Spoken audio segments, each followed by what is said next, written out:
asalaamaaleykum déjà dama leen di nuyu di rafetlu bu baax a baax seen teewaay fii nii ci suñu journée de réflexion bi nga xamante ne ni li ko wundu du lenn lu dul dajale toutes les forces vives de la commune de Mbao may njëkkee ci présentation bi damay wax ne peut-être am na ñu mësul gis jëmm ji mais tey jii yaakaar naa ne ci biir commune de Mbao ci les points les plus reculés. tey ku fa dem ne Pape Ousseynou Pouye ku fa dem ne Yewwi Askan bi dinañu retrouver wu à travers ñun suñu action yi nga xamante ne ni dañ koy def ñuy wax ni dañu nekk ci benn commune boo xamante ne ni c'est une commune très stratégique et une commune qui est très ancienne parce que Mbao bokk na ci commune yi nga xamante ne ni ñoom ñoo mag ci daanaka région de Dakar mais bu ñuy xool en terme tey jii d'évolution dañuy gis ne rythme bi commune de Mbao di avancer dafa xaw a yéex duñ ne nag ñi fi nekk defuñu dara. mais li ñu jàpp tey jii mooy compte tenu des potentialités yi nga xamante ne nii ñu ngi ci biir commune de Mbao yaakaar naa ne am na lu bëri lu xamante ne ni waroon nañ ko mën a def ba tey jii képp ku xamante ne ni dafay yeewoo ci biir commune bi da ciy mën a gis boppam. sànq je l'ai dit à l'entame de mes propos ma ne ci ñun ñii taxaw nii ku ñu fi yeewoon à 3 heures du matin nañu quels sont les mots de Mbao yaakaar naa ne da nga koy tari comme leçon comme ku wàcc alxuraan ni ngay taree alxuraan mu leer nañ noonu ngay taree les mots de Mbao mais bu fekkee dañuy yem kese suñu xalaat. am na lu bëri amaana peut-être dina des ndax tey jii suñu perception bi ñu am par rapport à certains mots par rapport ak yenn jafe-jafe yi di am ci commune bi amaana les acteurs ñi nga xamante ni ñoom ñoo koy dund ils ont une perception qui est beaucoup plus avancée beaucoup plus détaillée looloo tax nag ñu ne nag nañu dugg ci ñëpp waxtaan ak ñëpp en allant ci sëriñu daara bi ba tey jii les associations de clando de couturiers de tailleurs et cetera ñu dem ci ñëpp les acteurs sportifs culturels ñu ne du ñu bàyyi kenn ndax on veut une démarche qui est inclusive ce qui est une nouvelle vision boo xamante ne ni waa coalition Yewwi Askan Wi ñoom ñoo ko indi doxalin bu yees parce que yaakaar naa ne dañu bokk ci ñi gëm que ni mbir boo koy def dañ ci war a saytoo ñi ngi koy defar loolu David Diop doon wax ce qui se fait pour nous sans nous et contre nous. ñoo nag ci suñu doxalin bu yees bi ñu am dafay am solo képp ku xamante ne ni yaa ngi yeewoo ci biir commune de Mbao développement commune de Mbao kese ñor la dañ lay woo tey ci journée bii nii nga mën a indi tey sa xalaat indi sa xam-xam ñu boole kax ñun suñu xalaat ak suñu xam-xam ñu indi un programme boo xamante ne nii tey képp ku xamante ne dafay yeewoo ci biir commune da ciy gis boppam looloo war a tey jii ñu def cette journée de réflexion et je pense que on est très satisfait parce que nit ñaa ngi fi ñëw bëgguñu woon xumbaay bëgguñu woon mumbaay moo tax on l'a fait de telle sorte que ñu am benn audience boo xamante ne dafay réduite li may wax ci jaar-jaar bi daanaka bëri na bëriwul mais dama koy tënk damay wax ne ñun on est dans la coalition Yewwi Askan Wi représentée par une vingtaine de partis politiques ci biir vingtaine de partis politiques yi on a daanaka 7 partis politiques yoo xamante ne nii ñu ngi au niveau de la commune de Mbao ñu ngi ci biir coalition bi sans compter les mouvements yi nga xamante ne nii tamit ñu ngi ci biir coalition bi. Donc, ça fait de la coalition Yewwi Askan Wi la plus grande force politique de la commune de Mbao. Que ñu wax ko ñu ko ñàkk ko wax tey jii les chiffres sont là même si on se base aujourd'hui sur les statistiques basées sur les élections précédentes dañuy comprendre que ne en fait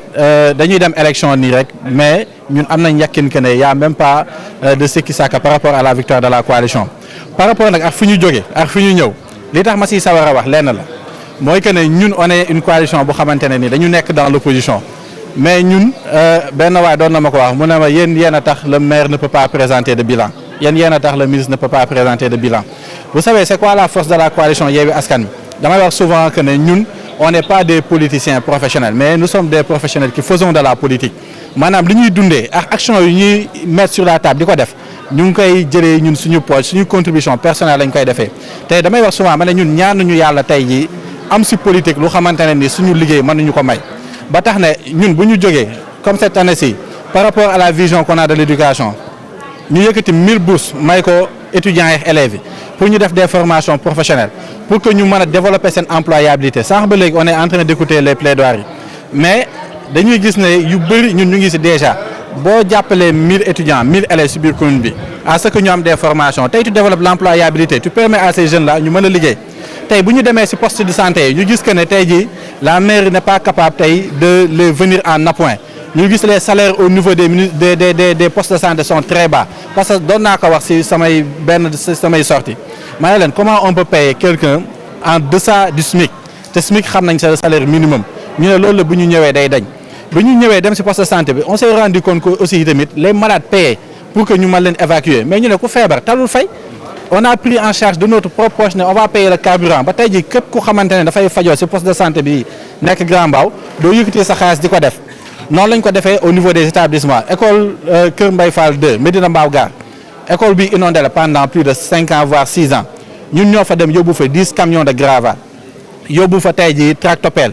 et en plus de ça ñu simmeeku bokkaax liggéey bi ñi nga xamante ne ñoom ñoo fa nekk ba maintenant on a été en mesure de réhabiliter l'école au moins de récupérer une cour.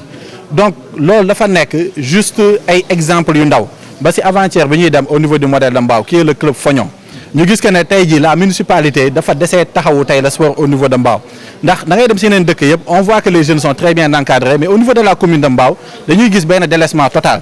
ba le président la fois dernière l'a signifié li ñu fa indi en termes d'aide d'apport ni le ministre ni le maire indiwu ko fa te tey c'est le club bi nga xamante ne nii moom moo représente la commune de Mbao te noonu lañ ko defee aussi pour le club de basket de Zac Mbao qui est l'unique club qui est en train de compétir donc ñun damay wax ne on est venu recueillir les avis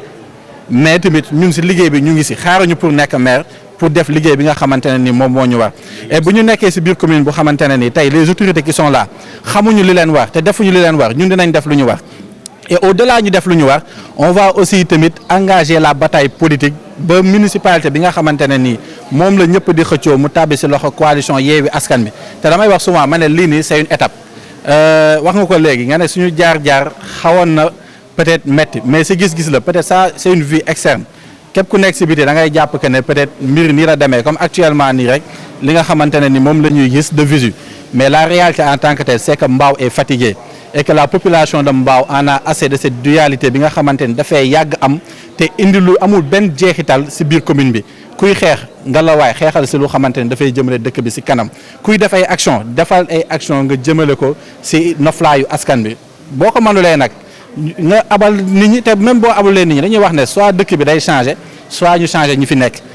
nag comme que nangu ñu changer dëkk bi on va les changer te maa ngi koy wax yaa ngi wax Modou Lo et souvent damay faral di joxe benn misaal ma ne ñu ngi jëm élection amaana étapes yi ñu jàll yëpp moo gënoon a difficile mais tey ji bu ñu koy misaal comme lamb jàppal leen ko comme lamb Tyson ak Bombardier bi nga xamante ne nii doon nañ bëri ma wax ne fii nii léetoo sax du fi am bés bu ñu demee élection ba ñëw bu ñu tëjee bureau de vote yi 18h 19h dinañu topp les artères de la commune de Mbao jubilé ñu feetoo ko 2 jours jublu ci liggéey bi ndax commune bi je pense qu'il y a beaucoup de chantiers yoo xamante ne ni war nañ ci jublu te war nañ réaliser aussi tamit beaucoup de projets pour le compte de la population de Mbao. yaa ngi woo gars yi le 5 mais am na loo xam ne rek foog ñu wax ci ndax démb. yaakaar naa ne monsieur le maire nee na moom du débattre ak Abdou Karim Sall mais keneen koo ci débat mu uyu la yaakaar naa ne kon yow war nga mën a jàkkaarloo moom ci débat boobu ñu. ban heure moo jot nii jamono ji. jamono ji yaakaar naa ne 14h30 ah. 14h56 à 15h bu ñu ma woowee débat maa ngi fa sans préparation nii dara à 15h pare naa pour débat. waaw le 5 nag maa ngi woo en fait toute la population de Mbao ñu ñëw def une très forte mobilisation te ñun en fait on a choisi de faire notre meeting d'investiture à Kër Mbaye Fall parce que c'est pas un choix fortuit ñëw ñu nii rek ñu décider ko nii parce que dañu gis que ne jafe-jafe yi nga xamante ne ni ñoo ëpp ci biir Mbao mu ngi ci Kër Mbaye Fall bu dee tey ji problème inondation problème établissement problème santé yi enclavement bi fa am problème d'accessibilité bi daanaka 70% des problèmes mu ngi biir Kër Mbaye Fall donc dafay am solo tey ji bu ñu def suñu meeting d'investiture te bu fekkee suñu yéene tey ji mooy xool nan la ñuy saafara jafe-jafe yooyu noonu ñu dem au niveau de la zone bi nga xamante ne ni elle est plus représentative te mu nekk Kër Mbaye Fall donc ñuy woo tous les jeunes ñuy woo mag ñi ñuy woo ndaw ñi képp ku xamante ne ni gis na boppam par rapport ak xeex bi ñuy xeex mu ñëw le 5 au niveau de Kër Mbaye Fall si wetu gendarmerie bayal bi nekk foofu noonu xam naa ne sax dina xaw a xat tuuti mais bu fekkee ñu ngi xalaat sax ne peut-être parce que dañu bëggoon réellement en tant que tel mooy def ko au niveau du stade de Mbao mais comme que xam nañ politique bi nu mu demee fii au niveau de Mbao ñu ne stade bi dañ koy réserver ba le 24 janvier incha allah. le 24 janvier bu jotee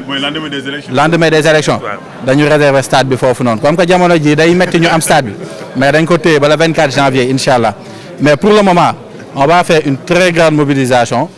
joxew ñu nag 1000 francs joxew ñu 2000 joxew ñu piis amuñu ko nag wax dëgg yàlla te même buñ ko amoon sax dama koy wax démb maa ngi koy wax benn rencontre bi ñu doon def mën nañu jël 1000 francs wala 2000 jox ku nekk mais duñ ko def xaalis boobu noonu on préfère le mettre dans des activités yoo xamante ne nii tey bu ñu ko defee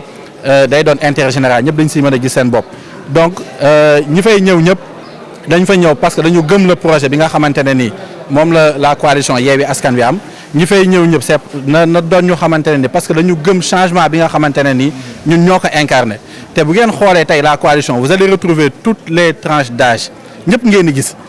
ba mu at ngeen tàmbale si ki nga xamante ne ni moo gën a ndaw ba ki nga xamante ne ni tey mooy le doyen donc c'est une coalition qui est très représentative te sëñ bi da doon wax lu am solo ñu ngi wax naam c'est le temps de la jeunesse mais une jeunesse qui n'est pas encadrée doyul kenn tey bu ñu amee tamit ay mag yoo xamante ne ni amul ay jeunes yu nekk tamit seen wet doyul kenn donc ñun coalition bi nga xamante ne ni am nañ ko war na mën a dal xel te aussi tamit au vu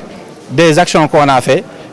nit ñi ñu ngi siy teg seen bët war nañu am tey ji yakkin que ne bu ñu yàlla mayee lu ñuy wut xam naa ne ku gëj ci commune de Mbao bi nga ñëwaat duggaat fii di nga sentir que ne y a un changement. merci beaucoup. waaw Ndiaga Diop laa tudd coordonnateur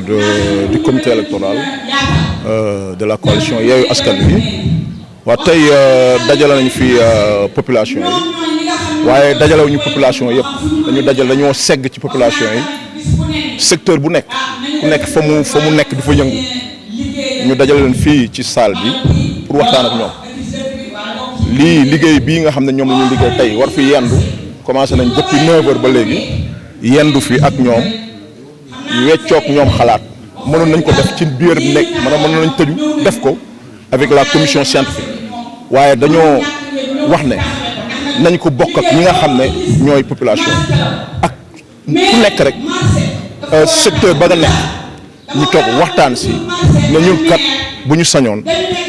nii la ñuy doxale Mbao ëllëg ñu am ci mbégte nag parce que liggéey nañ ko liggéey bu mucc ayib ba nga xam ne dégg nga wax ji ku nekk yaa ngi wax li nga xam ne moo lay jariñ ëllëg parce que teg nañ ko ci fii ko war a teg bàyyiwuñu benn secteur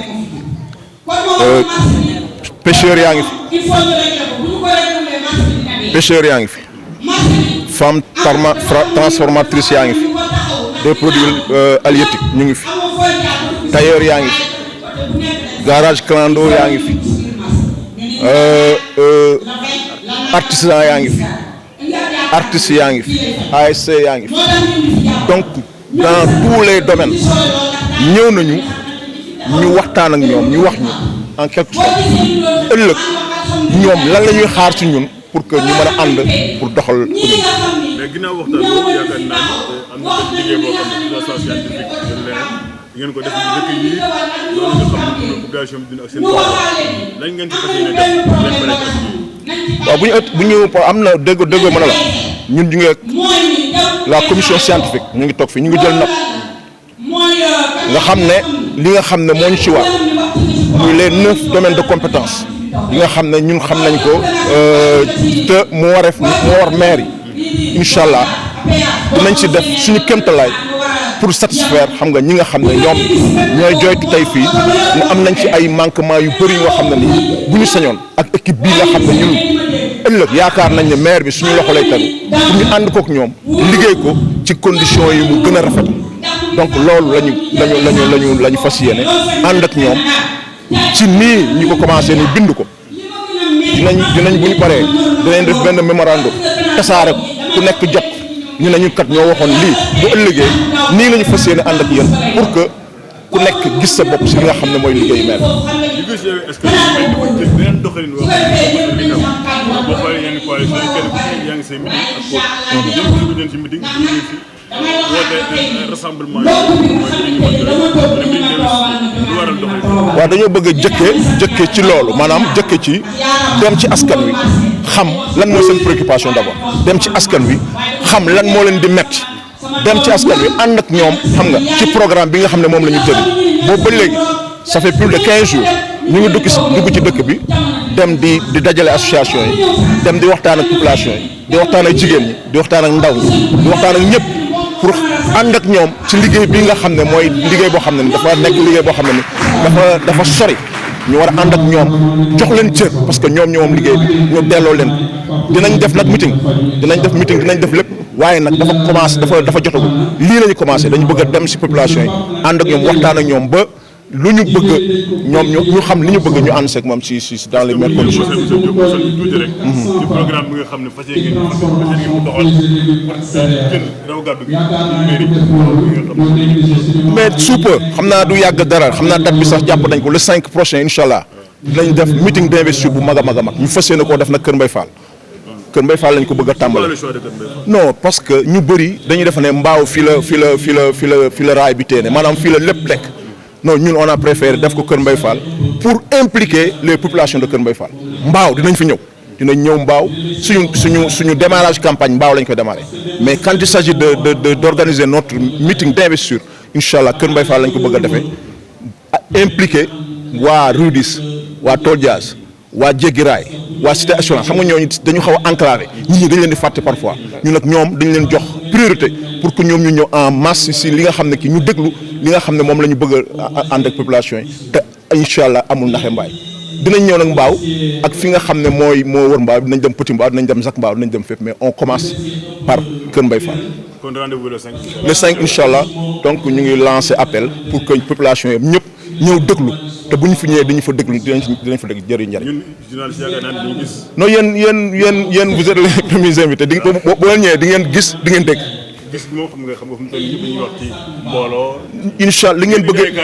non du ñu indi kaar duñu jox kenn paas. dama ne du ñu indi kaar duñu jox kenn paas de façon volontaire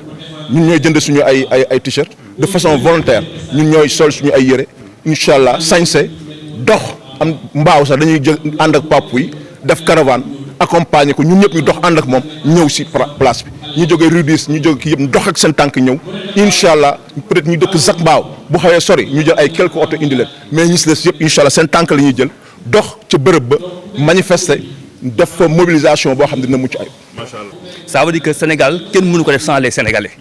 parce que en fait 70% de la population c'est le Sénégal donc du question les jeunes moom mooy Sénégal n'est-ce pas ak jigéen ñi. Donc aujourd'hui boo xoolee xam ni la jeunesse est très bien impliquée donc il suffit de regarder l'assistance et on va donc aller avec eux pour réaliser véritablement le programme qu'on est en train de mettre en œuvre. Jeunesse bi sax ñoom ñooy porter meeting bi au-delà de woo ñoom ñoo koy porter et parce que déjà boo xoolee sax parti yu constitué aujourd'hui la coalition da nga xam ne c'est des partis de jeunes pratiquement n'est-ce pas muy Pastef de Ousmane Sonko Khalifa Sall un peu mooy vieux n'est-ce pas PRP Déthié Fall AG jot na Moussa Sarr j'en passe donc ça veut dire qu'aujourd'hui c'est les jeunes qui portent l'affaire et meeting bi ñu ngi leen di woo mais amuñ ci benn sikki sax que jeunesse bi ñoom ñoo koy porter en fait le meeting d'investiture